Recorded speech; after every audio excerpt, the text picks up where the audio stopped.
Welcome to Mental Health Monday with your host, Chuck Bastie. That's me.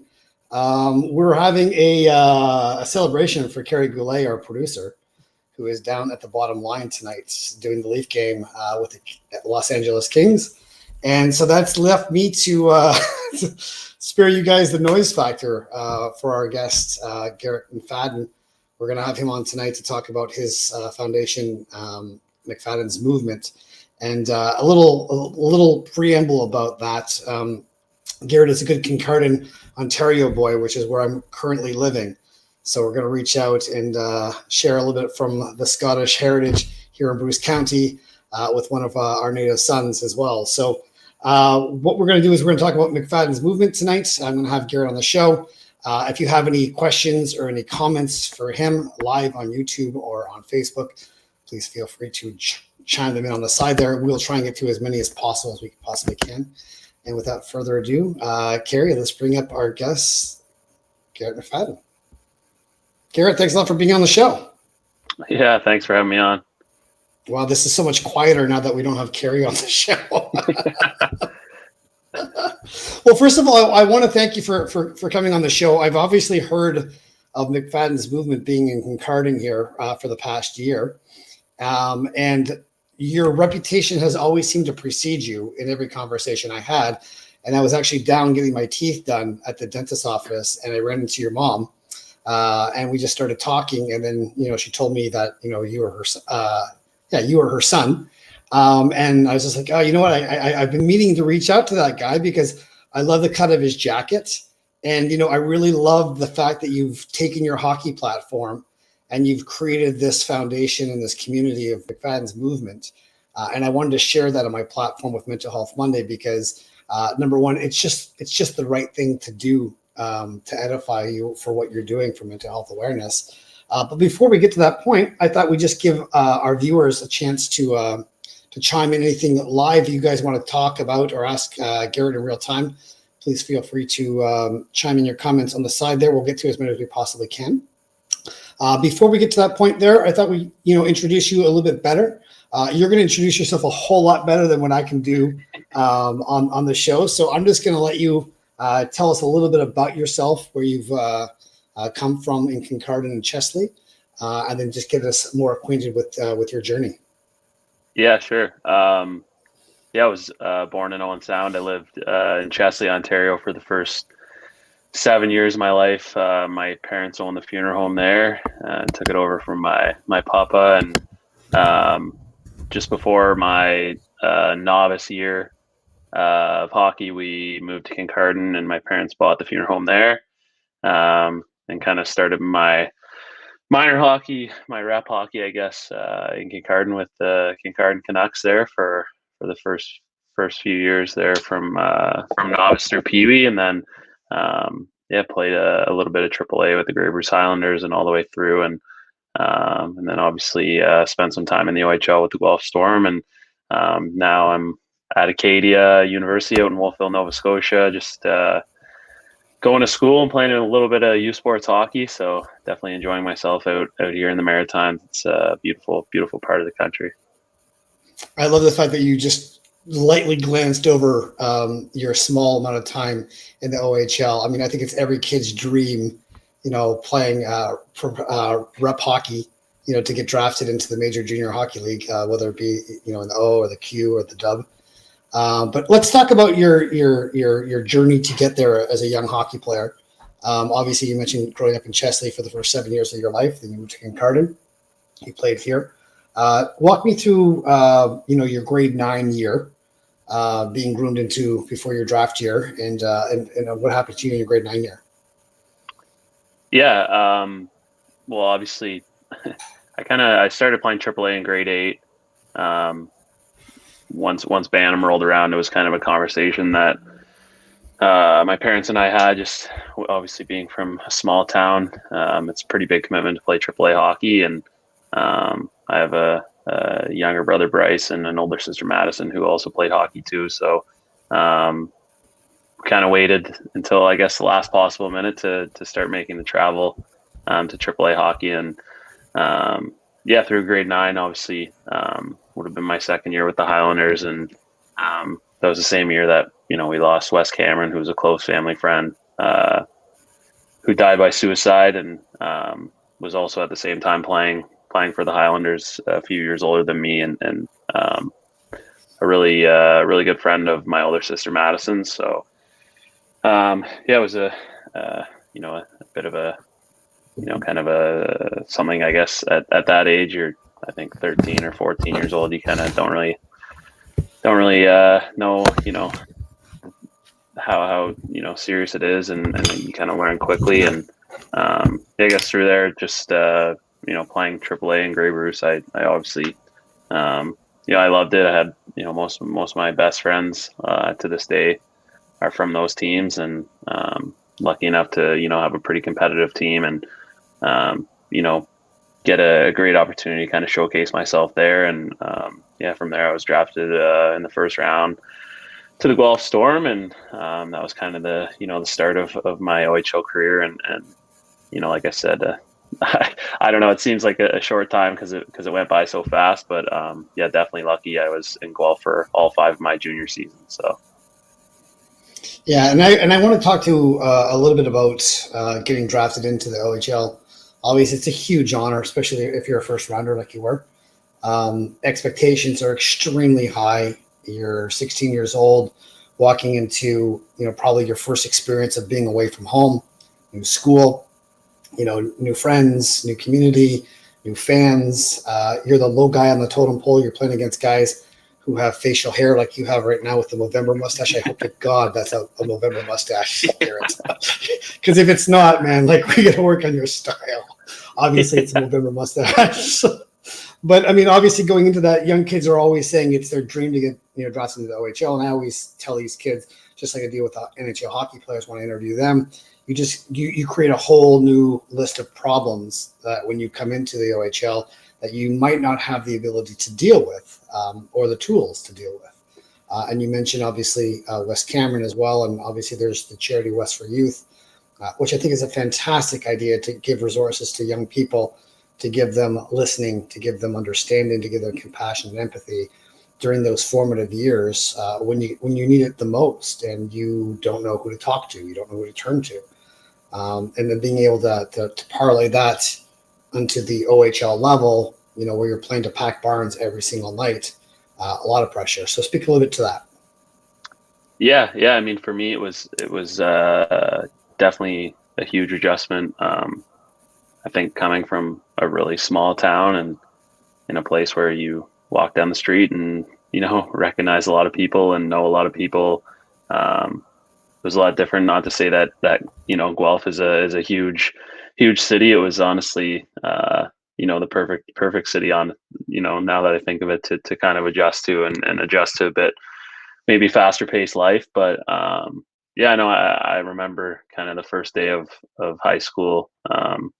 Our GM back then, Mike Kelly, dropped us off in the Storm Friday Night Lights van at the front doors of the school. So it couldn't have been any more obvious who the new Storm guys were. So you kind of set the tone with that, I guess, a bit. And I think it's a weird stage in your life to try and make new friends and kind of insert yourself into a high school where obviously there's a bit of a totem pole there too. So it was definitely an adjustment. I think along with just fitting into a high school and also fitting into a new team at the same time. I'm a relatively social person, and I like having friends outside of hockey as well, as I do obviously having my teammates. So those initial few first days where you're kind of trying to feel out the crowd at school and also figure out where you stand amongst the team and all that stuff was definitely interesting. And I was super lucky to also have an unreal billet family, the Bowmans, Lori, Blair, Nathan, and Caitlin.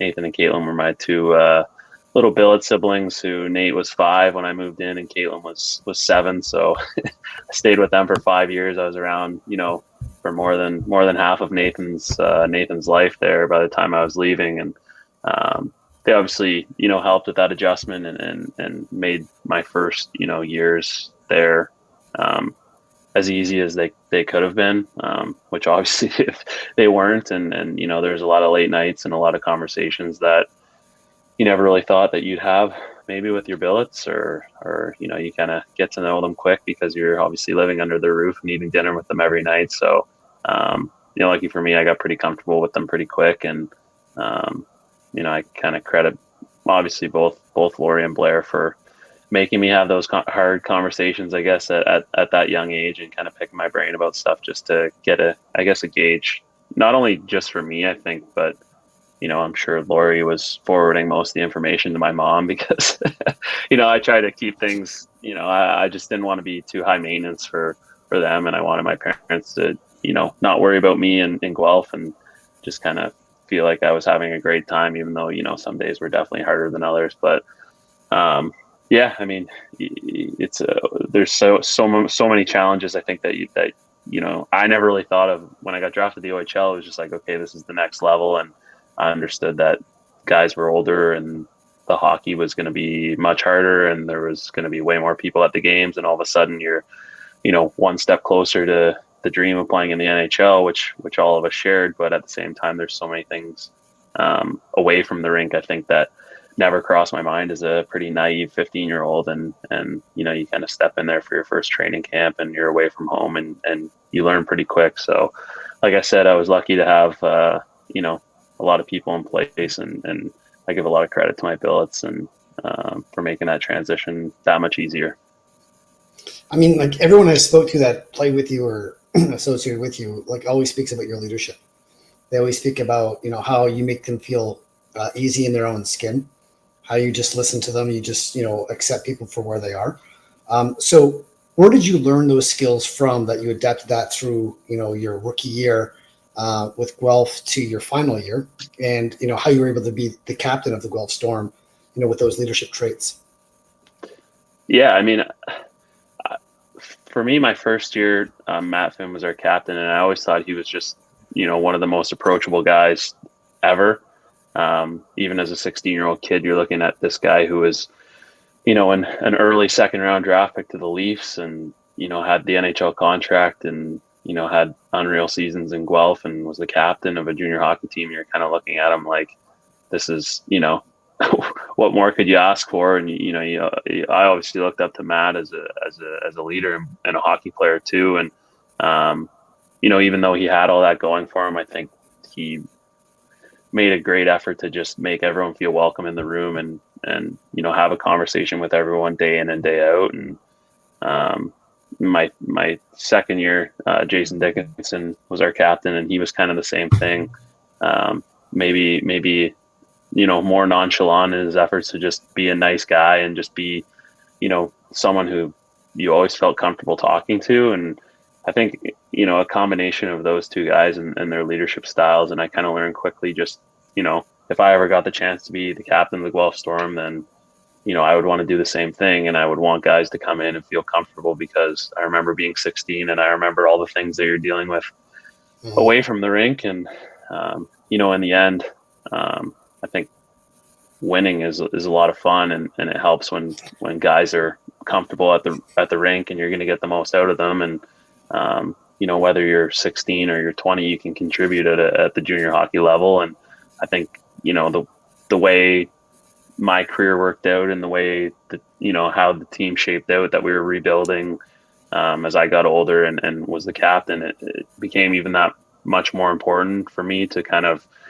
make sure those young kids both knew and understand things were going to be challenging, but at the same time that, I was here for them to talk anytime, and the rink and the room would be kind of like that safe place and that happy place where you could come, and you didn't have to worry about doing your laundry or what your billets were making you for dinner or high school or any of that. You could just kind of come to the rink and hang out with the guys. And lucky to learn from a couple unreal leaders, and just kind of tried to, I guess, mold myself into the things that obviously I really liked about their leadership styles. Yeah, and I want to talk a little bit more about your we're going to put the link up there for your McFadden's movement online here. And also you have a Facebook page as well that we can just link in the credits as well, so that way you can get more information. I But I wanted to talk more about your McFadden's movement and how you created that and your story behind that. Obviously, with Wes Cameron as well, and obviously the unfortunate events that happened with him, how you took a negative and parlayed that into moving forward, just like you said, creating a safe spot, creating the ability for people to just show up and be able to talk, be vulnerable. I think there's, especially this week in hockey, with the Kyle Beach story, we've had a really big influx of reminders of the toxic culture that can be found in hockey. And it's my intention, it's our hope that a shift now moves into us being human beings first who happen to play hockey at a very high level versus being hockey players who, happen to be human beings. And I know obviously in the Toronto Maple Leafs environment, it's very hard to be a Maple Leaf in Toronto. I mean, it's the crown jewel of the NHL. I'm reminded of James Reimer when I interviewed James for the first time. He just said, Chuck, there's 0.1% of what I do is a hockey player. If I can use my platform to raise awareness or talk about, life skills or helping young kids or mentoring or leadership, that's what my legacy would want to be about. And I see a lot of similarities between James Reimer's platform and what you have done as well. So I thought you'd speak to how you created McFadden's movement and what your intention is in moving forward. Yeah. So for me, my time in Guelph, like I kind of touched on it, my first year was relatively difficult, I guess. We had a really good team, and I was a young guy on the team, and we made a run for the Memorial Cup, and that saw me sitting a lot on the sidelines and not really playing. And that same year, we had an intern with Storm, Steph Karate, who was running most of our sort of PR, community relations events and stuff like that. And Guelph was always super, super involved in the community, which I, really enjoyed. And, whether it was a library visit or going to Home Depot and hanging out with kids or, autograph signings or whatever, I really enjoyed that part of being a junior hockey player. And Steph and I created a pretty close relationship through our time in Guelph as she became a full-time employee with the team. And ahead of my fourth year, we were just kind of, brainstorming ideas on if we wanted to make some changes to some of the stuff that we were doing in the community with school visits and things like that. And then we just started talking about maybe branching off and creating something for ourselves. And obviously with my connection, with mental health being, a really important cause to me with, the kind of close connection and everything that happened with Wes back when I was in grade 9 and the ties to my family and my sister. It was an opportunity for me to talk about mental health and my story, and kind of raise awareness about Wes and about Wes for Youth and everything that was going on with that. And along with that, just kind of tell my story about my time in the OHL and, how I came in as a 15-year-old kid and expected everything to go my way and it really didn't. And, how I reacted to that. And I think it's, to me, it was a really important story because I was that kid at 14 or 15 who thought, these guys are living the dream and there's no way like anything could be wrong in their lives. Yet you kind of realize as you go through it, there's so much more to, an OHL or a junior hockey player, an NHL hockey player than showing up to the rink and throwing your gear on and going out there at 7:00 at night and playing in front of 3,000-4,000 fans. And, it's an unbelievable 2.5 hours, but there's a lot more to it than, just showing up and playing.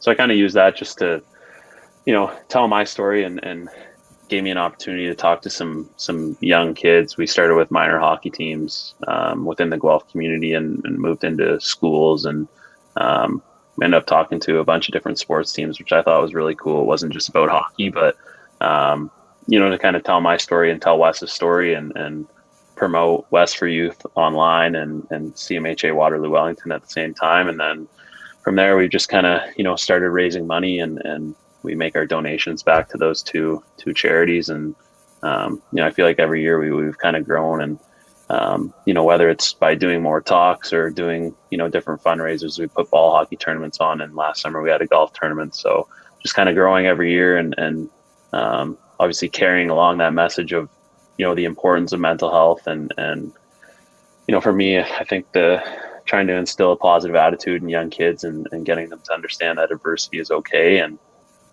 just knowing how to handle yourself in those situations, and also knowing how to kind of identify mental health challenges in yourself and your teammates and your friends and family, and kind of go from there. So now it's for us, it's obviously about raising money, but it's also about educating young kids just on how important mental health is, and I think we've done a really good job.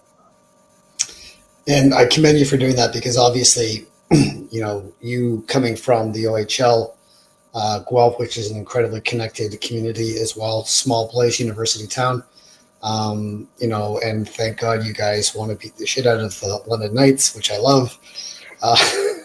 But for you to put that together, that's got to be a lot of work. That's got to be a lot of learning curves.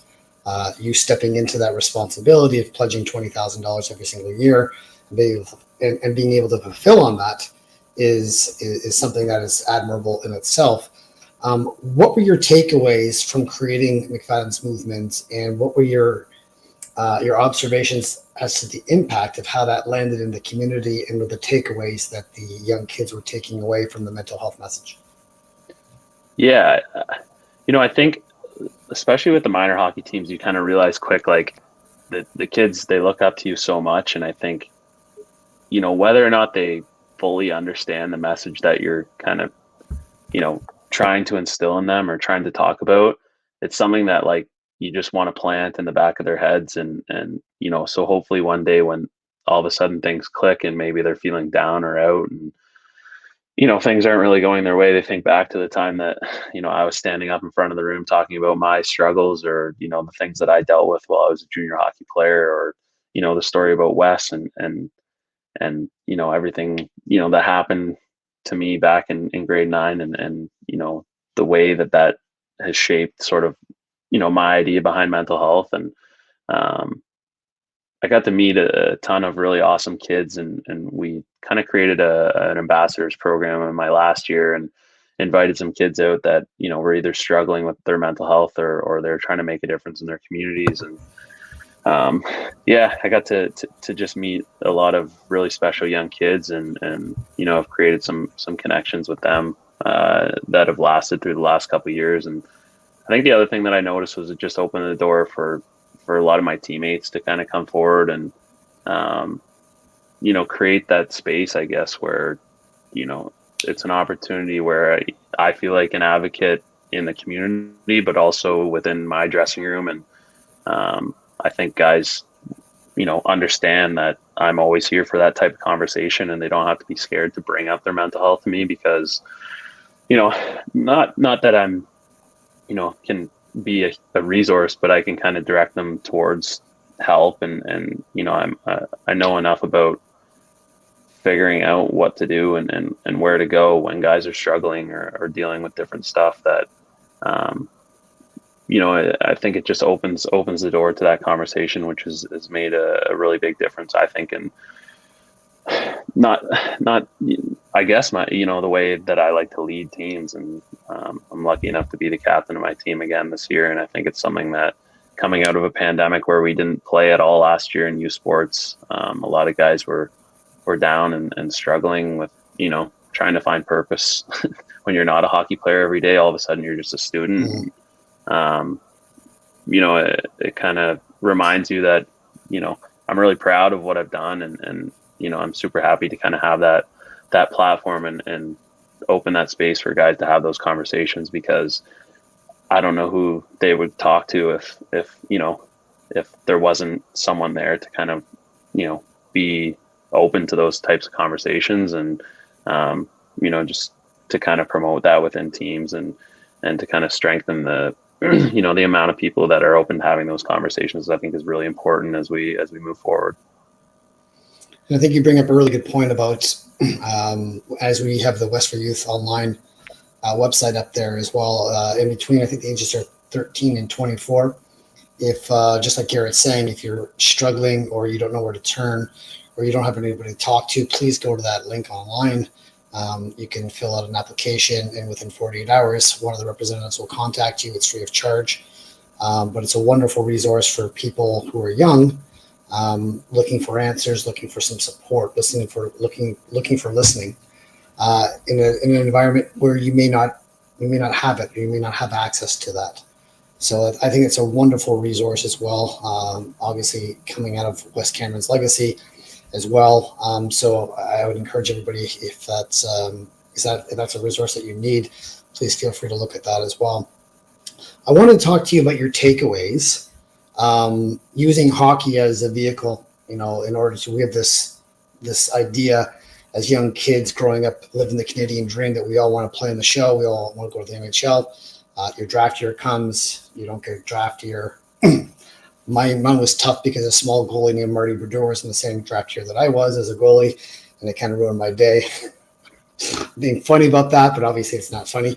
But at the same time, I really think that we miss a lot of the boat when we focus on the hockey side. I mean, I think my message is really clear and has been for years that, we use hockey as the vehicle to teach life skills. We teach leadership, we teach dedication, we teach perseverance, because these are life skills that you'll have for the rest of your life, whether you have life after hockey, which finds us all, some younger, some later, but then you can transition into your career, your education, your relationships, and then you can blossom using the skills that you used coming through, hockey, and that the community has taught you. And you have a ton of mentorships that you go through, leaders as well. I always find the assumption that we make that our pro friends, or when you're 16 years old going into junior, you're the low guy in the totem pole. I see the same thing in the NHL. Every single NHL player who's ever gotten to that point has always been probably the best player on their team in junior, major, junior, all the way through their entire lives until they get to the NHL. And if they're a forward, they're in the bottom six as opposed to the top six. They're playing a role player. They got to adjust.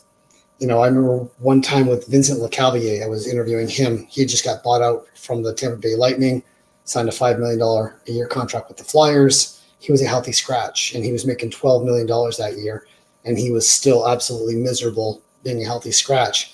And I thought to myself, if that doesn't show you right there, humanity in a nutshell, that it didn't matter the amount of money he was making, because the competitive nature that we all have to try and get to that level, we lose focus on what's really important. And, I just want to ask you about your takeaways, playing junior hockey now with the Katie Axemen, being able to transition through that, what your takeaways have been using hockey as the hook to help you on your journey. Yeah, it's a great question. I mean, I think for me, it's one of my biggest stressors has always been staying positive, and for me, obviously, maybe the first couple of years of my junior career didn't go so great, and I was getting healthy scratch my first year as a first round pick into the O, and it's pretty difficult to kind of be upset that year as we're winning, and you don't want to go into the coach's office and say what's going on when the team's doing really well, and there's really I kind of saw the writing on the wall and where I was on in the depth chart of our defensemen, and so for me, I think finding that positivity in my first year was just trying to draw out each good thing about any situation, and carried it along with me, I guess, for really for the rest of my career. And I think as I transitioned and went through the next few years of my OHL career, I dealt with a bit of injuries. My draft year, obviously, I didn't get drafted, and just kind of trying to find different positives to take away from that. Obviously, there's some major setbacks when you don't get drafted, and you kind of feel like, okay, now it obviously just became a lot harder to get noticed, and to work for that entry level contract, or for teams to kind of notice you or bring you out to camp. So trying to be as positive as I could within myself, and I think at the rink too, just because it's really important just to not carry yourself with a negative attitude when you're around your teammates. And I think it's I find it easy to notice in guys, and I know that whether it's you're a young player and your coaches are looking for you to be positive, and if your body language is bad, then it makes it pretty obvious how you're feeling. And For me, it was always just keep working. My parents instilled in me, I think, at a young age that it was going to get done by hard work. And I think I was definitely a talented hockey player in Kincardine, but as I went to AAA, then the players got better and the gap narrowed. And as I got to the OHL, the same thing happened. And if there was one thing I could control, it was my hard work. And obviously, like I said, just kind of staying positive and staying true to who I was. And I carry it with me today, even, whether it's a bad game or a bad shift, it's kind of like, you didn't do nothing good out there, hopefully. And it's one of those things where it's just like, whether it is washing it away and thinking positively about the next shift or taking, that one play that you made or thinking about a different game where you played really well or trying to just channel energy positively instead of, getting caught up in the things that are oftentimes negative and maybe you don't have all that much control over anyway. So, the game has taught me a lot. I'd say, like you said, it forces you to kind of be a leader and it forces, I think, a lot of different things out of you as a human being. And I think if you can meet all that stuff along with a positive attitude, then any situation you go through, you're gonna end up being okay. Yeah, and I think that's really the trick. I think so many hockey parents out there, they just missed the boat on this one. That it's like, if what your kid did in life was he was a great hockey player, then you kind of failed as a parent. Because the thing is, it's not really about the hockey. Like, don't get me wrong, we all love hockey. It's religion here in Canada. But at the end of your life, if all you were was a great hockey player, you really miss the human experience. And what I love about you is you've taken the best of both worlds. You've used your hockey platform for the greater good, to raise more awareness, to bring compassion to sometimes a toxic environment, called hockey. Your parents, Dan and Kim, have been able to instill in you and your brother Bryce and sister Madison a sense of leadership, of community, integrity. And these are all things that work in any capacity that you're ever going to step into, whether it be like work, career, relationships. All these things, they're all integral in being successful and being happy, more importantly. I want to know what your message is for people to find something that they're passionate about, like what you've done with McFadden's movement, and create what they would want to do in the community to help other people who don't have the ability to help themselves, or create more awareness or connect more fully to their community with projects like what you've done with McFadden's movement. Yeah, I mean, for me, maybe I didn't choose mental health as my passion. It was more something that I reacted to, and it was something that happened in my life that just became important, not so much by choice. And I feel like that tends to happen with a lot of this type of philanthropic work is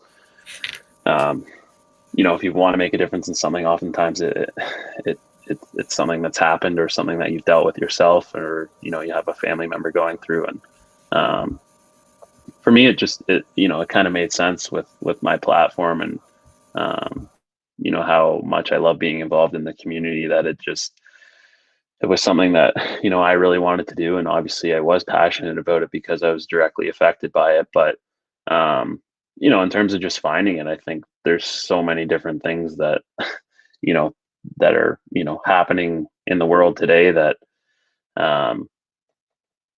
need to shed light on, or need help with, or need fundraising or raising awareness or whatever it is for it. And if I could do it all over again and I hadn't been directly affected by mental health and suicide, then I'm sure I could hit a random button and something would come up, and I would want to be passionate about it, or there's other causes that I could find within my life that I felt like me being a junior hockey player, me having a chance to kind of influence kids in the way they think and I think their awareness, it's just an opportunity to not only teach them, but teach myself, and I've been lucky to kind of learn a lot about mental health. And thinking back to when I was 19, when I started all this, it's come a long way.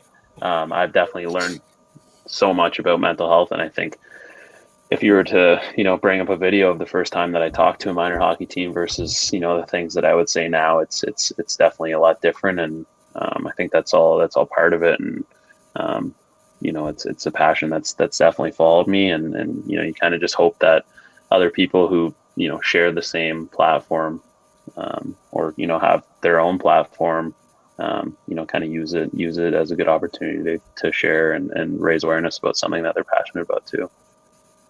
Yeah, I think it's kind of funny how the world works. That I've moved up to Kincardine from Toronto, and I run into people like Kendra Fisher, who is a big fish in Kincardine, and obviously openly talks about mental health and awareness for her experience. Obviously a high level hockey player as well.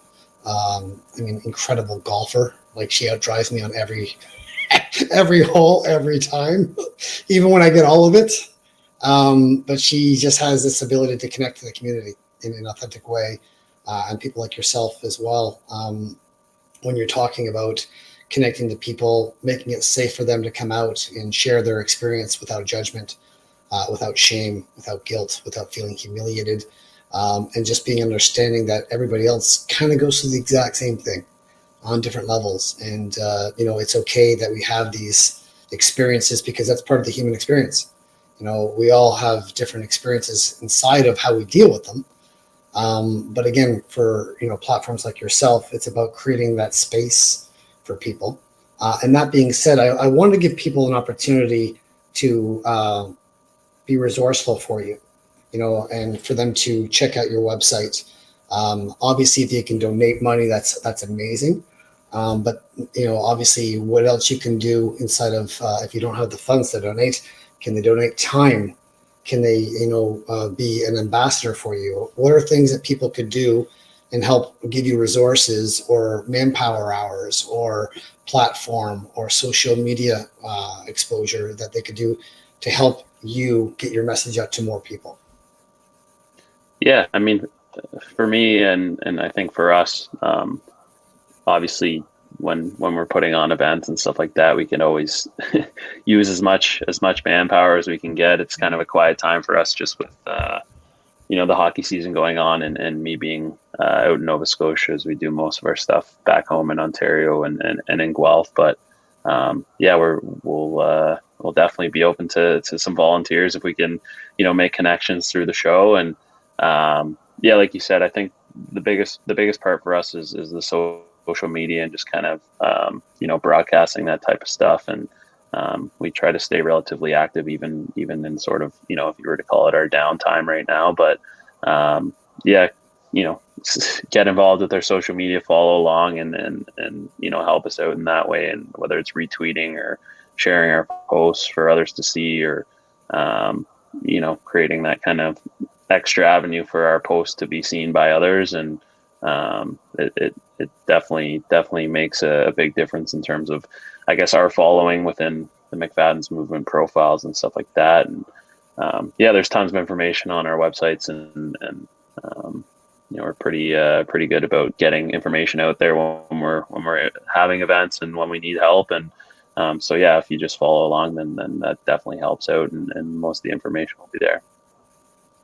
There's a couple of shout outs here that we want to give. Brady Liebel has popped up here. Keep doing your great work, buddy. Proud of you. And then there's obviously one from Rob Fred. And Rob played for the London Knights. Boo, boo. That we don't want to actually give shade to. No, I'm kidding, obviously. Fredder, thanks a lot for the chime in.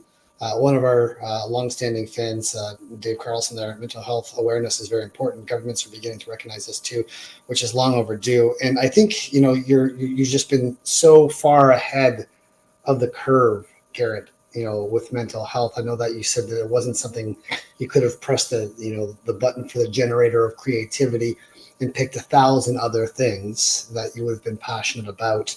But this is obviously something that's impacted you greatly, that you've created this foundation for moving forward. But I mean, right now, after the pandemic has started, we have two pandemics. We have one from COVID, and now we're really looking at the mental health pandemic, which has always been there.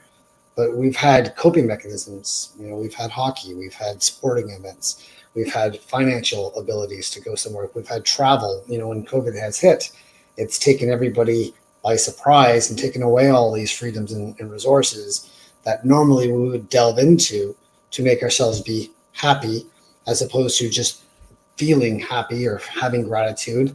And it's really taken a toll on people's relationships, their working environment, anxiety levels, depression, and all these things. So something that you started years ago really now is come around full curve, that you're ahead of the curve, for mental illness as well. But what's next for you, being at Acadia this year, and then moving forward after this year when you guys host nationals, what's up for you next?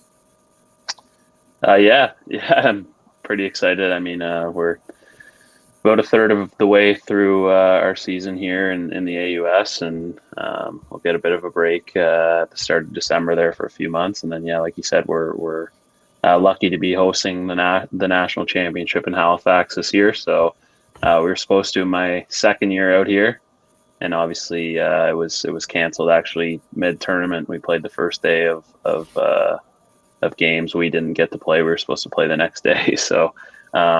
Unfortunately got canceled because of COVID. So, it was great news at the start of the year to find out that we were going to host. So, we'll play in that tournament, and then hopefully be able to continue playing somewhere else and make the jump to pro to finish the rest of the season. And obviously, it's in the back of my mind right now. I'm pretty focused on trying to win a national championship, but it's definitely the plan. I think something you think about as a fourth year university student. You kind of know that opportunity is there for you at the end of the season when you've got all your courses done. So looking forward to obviously finishing up the rest of the season and getting a chance to play in that national championship and then seeing what happens from there.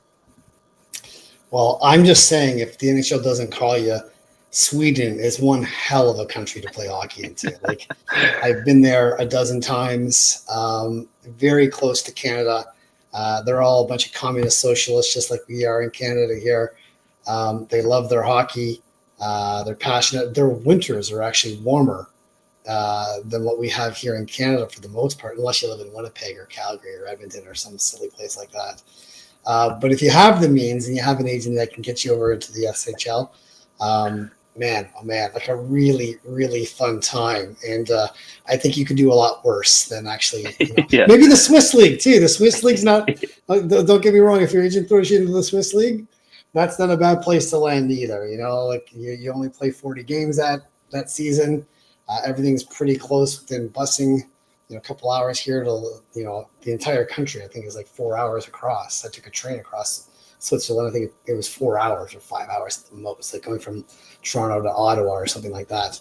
But that wouldn't suck either, Garrett. So like if you get either one of those two, any country with an S, Slovenia, maybe Slovakia, like any of those, take your pick on those. But do you have a preference? No, not really. Like you said, like there's a lot of good leagues over there. So I think any country you can get into and be in the top league, then it's a pretty good experience. I've had a lot of buddies that have already made the jump overseas, and my trainer went over and played in Sweden for a bit too. So it's it's something I've thought about since I was a young kid. Obviously, the dream of playing the NHL isn't quite dead for me yet. So try that first, but if it means a little bit of European travel, then I'm definitely okay with that.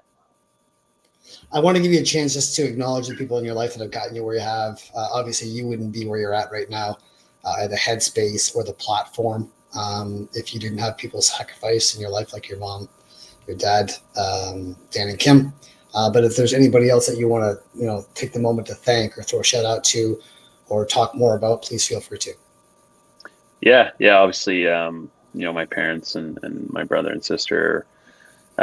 Huge support of both me and obviously McFadden's movement, and I know I mentioned Steph already, but she's also a co-founder of McFadden's movement, and in reality she is the backbone that keeps us going. And does so much stuff behind the scenes that we wouldn't be where we are today without her. So I love giving her shout outs because she never gets enough credit, and she kind of hates when she gets shout outs anyway. So she's one of a kind human being. So it's pretty easy. I could probably go on for 40 minutes about her, honestly, and all the stuff that she's done for me and throughout my OHL career. And she's one of my best friends, and also, is right there with me in terms of McFadden's movement and everything that we are and the identity that we've created with this foundation. So huge shout out to her. I probably wouldn't be talking to you today if it weren't for her and all the help that she's done. And she has definitely helped make McFadden's movement what it is. And also shaped me as a human being for sure too. She's given me a ton of advice. And like I said, she's one of my best friends. So big shout out to Steph. Well done. I think I always say we always live on a starvation diet of acknowledgement. We're stingy to give it usually, and when we get it, we're just like, oh no, it wasn't me. We're like, don't, I don't want to actually have it. It's like I'm not worthy of it. Like don't make me feel uncomfortable. But for whatever reason, I think the beauty of acknowledgement when it's thrown and it can land and you can take it authentically and just say thank you. I really appreciate that. It's a real gift as well. But I mean, what you're doing right now is an amazing thing. I'm happy to have you on the show. If we can throw the website up one more time as well, if you can go to McFadden's Movement and then be able to check out Garrett's content, share whatever he has on social media. If it lands with you, if it actually resonates with you, sharing is caring. And please feel free to reach out if you have the ability to donate or create some content or be able to volunteer moving forward as well. And again, if you have the ability to take the ideas that Garrett has facilitated out there in mental health for your own passion and be able to create something of your own hook that you feel comfortable with, please, the world needs more of that. The more that we can create kindness out there and make it attractive, I think is the real trick in connecting human beings to the experience using hockey or sport or education as the hook in order to get people to be passionate about what we want to be able to do and connecting us all as well. So Garrett, last word goes to you and then we'll wrap up. Yeah, obviously, thanks for having me on. I really appreciate it. And I love talking mental health and hockey. It's two of my favorite things in the world. So like I said, huge thanks. And obviously anytime I can, sort of share my platform and promote McFadden's movement and mental health at the same time, it's a great opportunity for us. So yeah, again, thanks for having me on and really appreciate it. You got it. Hey, listen, all the best to you this year in the Valley in Nova Scotia. Big fan of the Axemen. You're a little further down the street from my old man. He lives just outside of Greenwood as well. So if I was down there, we were just down in Nova Scotia a couple of weeks ago. Didn't get a chance to go to the Valley and check out the campus this time around. But definitely for the national championships, we're going to make a trip out there and then be able to, really take in Halifax is like a second home to me. And my dad's from Nova Scotia as well. So I grew up just being obviously in and out. Love the people, love the vibe, love the terrain. I mean, it's like obviously it's New Scotland. So I was going to say it looks like Scotland, but actually it's named New Scotland in Gaelic as well. So, but listen, Garrett, I want to thank you for being on the show. We're going to get you back again throughout the year and finding out how your journey is going to go this year. And I want to wish the best of you for the rest of the season. And go again to McFaddensMovement.com and then see if that gels with you. And thanks a lot for being on the show, Garrett. Yeah, thanks a lot. And thanks for joining us for Mental Health Monday. This has been something that I've been looking forward to hosting with Garrett being on the show. Obviously, being a good Concordian boy, we thought we'd share McFadden's Movement with you as well. So please click on the links that we have there. If you have the ability to donate or just create resources or sharing content, that's always welcome as well. And as always, be safe, and we will see you next week.